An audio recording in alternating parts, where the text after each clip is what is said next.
بسم اللہ الرحمن الرحیم۔ السلام علیکم۔ ایک بڑھیا کی دعا نے ہوائی جہاز کیسے نیچے اتارا۔ جب اللہ تعالیٰ دعا قبول کرتا ہے تو اس کے لیے اسباب بھی مہیا کر دیتا ہے، مگر کیسے؟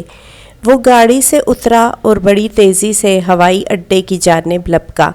جہاز اڑنے کے لیے تیار تھا اور اسے ایک کانفرنس میں شرکت کرنی تھی جو اسی کے اعزاز میں دی جا رہی تھی۔ جلدی جہاز میں پہنچ کر اپنی مقررہ نشست پر بیٹھا اور ابھی جہاز اڑنے کے بعد کچھ ہی دور گیا تھا کہ اچانک اعلان ہوا، آسمانی بجلی کے کڑکنے اور تیز اور طوفانی بارش کی وجہ سے انتظامی آلات میں خلل واقع ہو گیا ہے، لہٰذا جہاز کو نزدیک ترین ہوائی اڈے پر اتارا جا رہا ہے۔ وہ جہاز سے اترتے ہی ہوائی اڈے کے عملے کے منتظم کے پاس پہنچا اور گویا ہوا، میں ایک جانا مانا عالمی مستند ڈاکٹر ہوں، میرے لیے میرا ایک منٹ انسانوں کی جانوں کے برابر قیمت رکھتا ہے، اور آپ چاہتے ہیں کہ میں یہاں 14 گھنٹے ہاتھ پر ہاتھ رکھ کر بیٹھا رہوں؟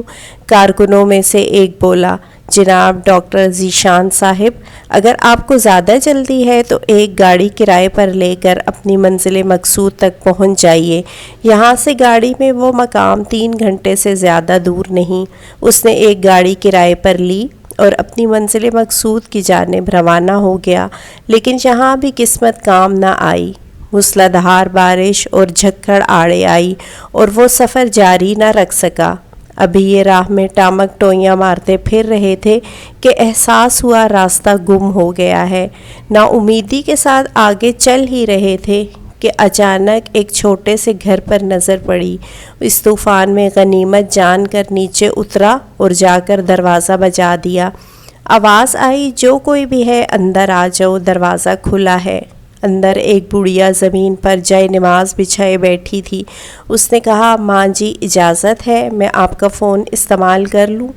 بڑھیا مسکرائی اور بولی، بیٹا کون سا فون؟ یہاں تو نہ بجلی ہے نہ فون، لیکن تم بیٹھو، سامنے چائے رکھی ہے، پیالی میں ڈال کر پیو، تھکن دور ہو جائے گی، اور کھانے کو بھی کچھ نہ کچھ رکھا ہوگا، کھا لو تاکہ اگلے سفر کے لیے بدن میں طاقت آئے۔ ڈاکٹر نے بڑھیا کا شکریہ ادا کرتے ہوئے پیالی میں چائے ڈالی اور پینے میں مشغول ہو گیا، جبکہ بڑھیا نماز و دعا میں مشغول تھی۔ اچانک بجلی کوندی تو اس کی نظر پڑی، اس بڑھیا کی جائے نماز کی بغل میں ایک بچہ کمبل میں لپٹا پڑا ہے، جسے وہ تھوڑی دیر بعد ہلاتی جا رہی ہے۔ جب کافی دیر بعد بڑھیا نماز پڑھ کر فارغ ہوئی تو ڈاکٹر نے کہا، میں آپ کے اس اخلاق اور لطف و کرم کا نہایت ہی مشکور ہوں، میرے لیے بھی دعا کیجیے۔ آپ کے اخلاق حسنہ اس بات کی خبر دیتے ہیں کہ آپ کی دعا ضرور قبول ہوگی۔ بڑھیا بولی، نہیں بیٹا، ایسی کوئی بات نہیں، تم راہگیر ہو اور راہگیروں کے ساتھ حسن سلوک کا حکم اللہ نے دیا ہے، میں نے تمہارے لیے بھی دعا کی ہے، خدا کا شکر ہے کہ اس نے میری ہر دعا سنی ہے، بس ایک دعا کی قبولیت میں شاید ابھی کچھ دیر ہو۔ ڈاکٹر نے پوچھا، کون سی دعا؟ بڑھیا بولی، یہ جو بچہ تمہاری آنکھوں کے سامنے اوندے منہ پڑا ہے، میرا پوتا ہے، نہ اس کی ماں زندہ رہی نہ باپ، اس بڑھاپے میں اس کی ذمہ داری مجھ پر ہے۔